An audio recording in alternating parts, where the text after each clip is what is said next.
ওই পারে স্টার মল, আমরা এই পারে। 5 মিনিট বাকি আর 5 মিনিট বাকি। হ্যাঁ 5 না 8 মিনিট। 8 মিনিট বাকি, তারপরে অ্যাড অনেক সময় আছে। তবে ডকুমেন্ট সবই সেম লাগলো, যা যা ট্রাভেল লেগেছিল সেম ডকুমেন্টই লেগেছে, এক্সট্রা কিছু লাগেনি। কুচি কুচি পু একটু রেডি না হলে কি আর বেরোনো যায়? যা কি যে বলো না তোমরা।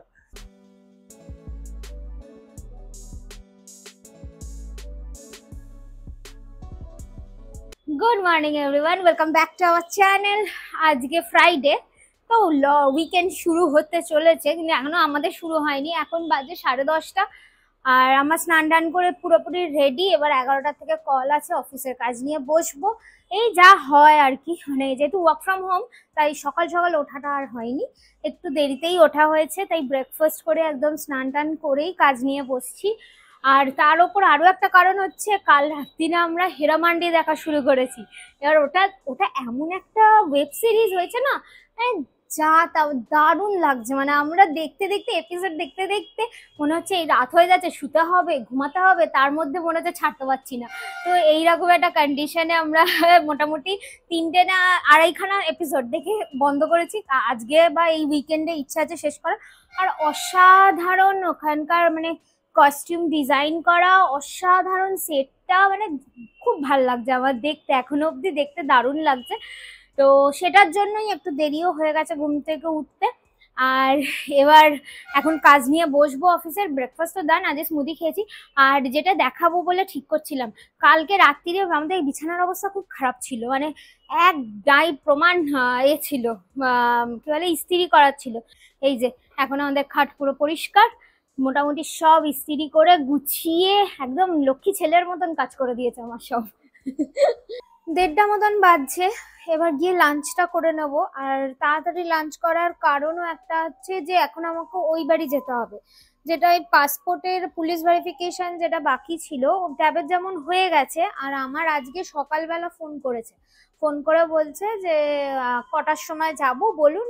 তখন বললাম যে আমি তো নেই এখন বাড়িতে, তো আপনি বলুন। তার বলে 3টে থেকে 4টের মধ্যে আমি যেতে পারবো।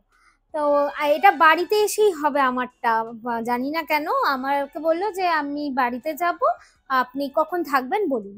তো আমি তখন বললাম যে ঠিক আছে, তাহলে 3টে থেকে 4টের মধ্যে। বললো বাড়ি এসে আপনি ফোন করবেন। তো সেই জন্য এখন তাড়াতাড়ি খেয়ে নেব, খেয়ে তারপরে আমি বেরোবো, আমি আমার বাড়ি যাব, আর ট্যাব যাবে অফিস। সেই জন্য এখন তাড়াতাড়ি গিয়ে লাঞ্চটা করে নিই তাহলে।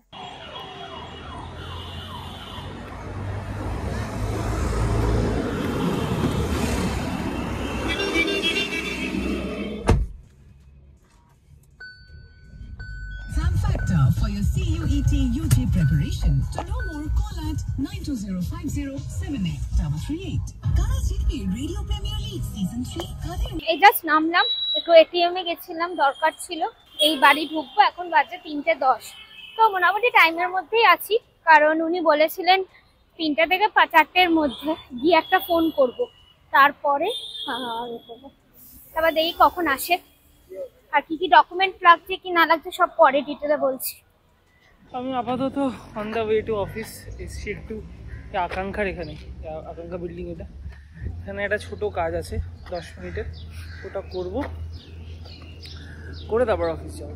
আর ওদিকে সুপর্ণা তো ও বাড়ি গেছে, ওর পুলিশ ভেরিফিকেশান আছে, তো ওটা বোধহয় 4টে-5টের সময় হবে কাজটা। 4টে বলেছে, 4টেটা 4:30 হতে পারে। তো ওই জন্য ওর আজ এমনি অফিস আসার ছিল না, তো আমি অফিসটা করে ওই বাড়ি যাব, ওই বাড়ি থেকে ওকে নিয়ে তারপর আবার বাড়ি ফিরবো। কারণ আজকে রাতে আমাদের দেখতে যাওয়ার আছে ময়দান এখনও দেখা হয়নি। আজকে সবার সময় হয়েছে, তো 10:30টার সময় একটা শো আছে, সেটা আমরা আজকে দেখব। আর অঙ্কনদা ওই দিন বলছিল যে ময়দান দেখলে নাকি গায়ে কাটা দেবে একদম, তাই জন্যই তড়িঘড়ি করে আজকে প্ল্যান করা হয়েছে দেখতে যাওয়ার। তো সব কিছু সেরে টেরে আজকে রাতে মুভি নাইট। আর এই গাছের ছাওয়ায় কি সুন্দর লাগছে দেখতে, আমি বেশ কয়েকটা ছবি টবি তুললাম, কিন্তু গাছের ছাওয়ায় ব্যাপক সুন্দর লাগছে। গ্রিন ব্যাকগ্রাউন্ড যেখানেই হয় পুরো ছবির মাত্রাটাকেই আলাদা করে দেয়। কুচি কুচি পু। এখন বাজে 5:30 মতন। তো কথা ছিল 3টে থেকে 4টের মধ্যে হয়ে যাবে কাজটা, কিন্তু যখন আমি এখানে এসে ফোন করলাম ওনাকে, তো উনি বললেন যে এখন আমি ডিউটির মধ্যে আছি, অনেক লোক আছে, তো আপনি যদি চান তো আপনি আসতে পারেন, এখানে আসুন, আমি এখান থেকেই ভেরিফিকেশন করে দিচ্ছি। আর নয়তো আমি যদি যেতে যাই তাহলে একটু দেরি হবে, দেরি মানে কটা বাজবে সেটা উনিও কনফার্ম করলেন না। তো তাই জন্য আমি ঠিক করলাম যে 6টা নাগাদ ট্যাবও এসে যাচ্ছে, তো তাহলে আমি বেরোবো, বেরিয়ে আমি চলে যাব, ও ওদিক থেকে চলে আসবে, একদম ওখানে বসেই ভেরিফিকেশনটা করে কমপ্লিট করে চলে আসবো। তাই জন্য আমি রেডিও হয়ে গেছি, আমি আবার বেরোবো, আর ও ট্যাব ওদিক থেকে আসছে। ভেরিফিকেশন ডান, এই বাড়ি ফিরছি। তবে ডকুমেন্ট সবই সেম লাগলো, যা যা ট্যাবের লেগেছিল সেম ডকুমেন্টই লেগেছে, এক্সট্রা কিছু লাগেনি। পাসপোর্টটা আসবে 1 সপ্তাহের মধ্যে, যেহেতু আমি এই বাড়িতে থাকি না, তাই মাকে আমাকে একটা অথরাইজড লেটার লিখে আসতে হলো, যেটা মা রিসিভ করবে। বললো বাড়িতে অবশ্যই থাকে যেন 1 সপ্তাহ, কোথাও মানে কেউ বাড়ির যেন ফাঁকা না থাকে, কারণ ওটা যদি ফিরে যায়, পোস্ট অফিস থেকে আসবে, তো তাহলে আবার একটু প্রবলেম হতে পারে ওটা পেতে। তাই জন্য তো মা তো থাকেই বাড়ি, তো অসুবিধা হবে না সেই ব্যাপারটাতে আমাদের। তো এই পাসপোর্টের আপডেট এই ছিল। আমার ভেরিফিকেশনটা খুব তাড়াতাড়ি হয়ে গেল, কারণ ফাঁকাই ছিল একজন, মানে খালি আমি মনে হয় ছিলাম, আমি গেলাম, একটু ওয়েট করতে করালেন উনি, করিয়ে তারপরে চেক করে দিয়ে দিলেন, তাড়াতাড়ি হয়ে গেছে।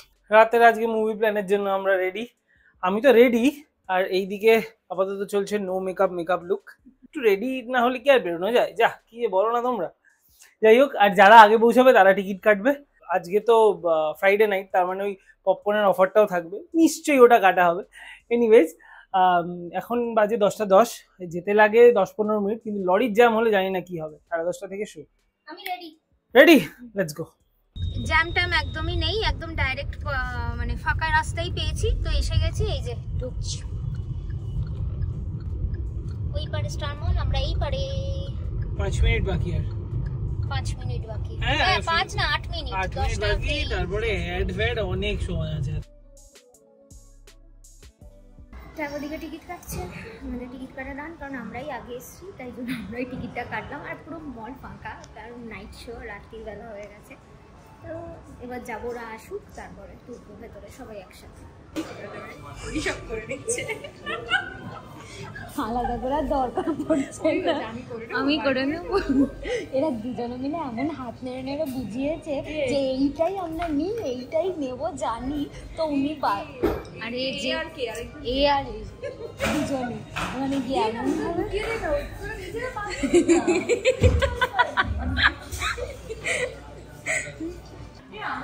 আমরা রেডি, অস্ত্রশস্ত্র নিয়ে আক্রমণ হবে, আক্রমণ শুরু হচ্ছে। জাস্ট বাড়ি ঢুকলাম, এখন বাজছে 2টো, ট্যাব নিচে গাড়ি তুলছে। মুভিটা ভালোই লেগেছে, খুবই ভালো লেগেছে বলতে গেলে, কারণ আর বিশেষ করে তাদের তো বেশি ভালো লাগবে যারা ফুটবলকে খুবই ভালোবাসে, যেমন আমরা যারা খেলেও, আমরা তো খেলি না, কিন্তু আমি তাও একটু খেলাকে ভালোবাসি, তো আমার ভালোই লেগেছে মুভিটা। স্পেশাল থ্যাংক ইউ অঙ্কনদাকে সিনেমাটা দেখার জন্য, এনকারেজ করার জন্য। বলেছিল ফাটাফাটি লাগবে ট্যাব, গিয়ে দেখে। যাই হোক, আমি সবাইকে আরও মোটিভেট করে নিয়ে গেছি, আর সবাই বেরিয়ে বলছে যে এই সিনেমাটা এতদিন আমরা কেন দেখিনি। এনিওয়েজ, ভালো মুভি। আর সবথেকে ভালো লেগেছে ওই পয়েন্ট অফ ভিউ শটগুলো, ওই বলের অ্যাঙ্গেল থেকে, মাঠের অ্যাঙ্গেল থেকে যে শটগুলো নিয়েছে, ওগুলো আরও জিনিসটাকে বেশি মজাদার করেছে। খেলার অনেক মুভি দেখেছি, তাতে সেই ঘুরিয়ে ঘুরিয়ে লাস্টে জিতে যায় বা একটা টার্নিং পয়েন্টে এসে ঘুরে যায়, এগুলো এই জায়গাগুলো অনেক জায়গায় কমন, কিন্তু এই মাঠের অ্যাঙ্গেল থেকে শটগুলো যেন একটা মানে এটা কাটা দিচ্ছিল গায়ে, যে ভালো। এনিওয়েজ, আজকের ব্লগটা এখানেই শেষ করছি। আর যারা ময়দান এখনো দেখোনি, অবশ্যই গিয়ে থিয়েটারে দেখো, বাড়িতে আসার অপেক্ষা করো না। This movie deserves a watch. আজকের ভিডিওটা এখানে শেষ করলাম। কিছু ভালো লেগে থাকলে please do like, share and subscribe. দেখা হচ্ছে পরের ব্লগে, আর কালকের ব্লগটা একটু লেটে যাবে। Good night.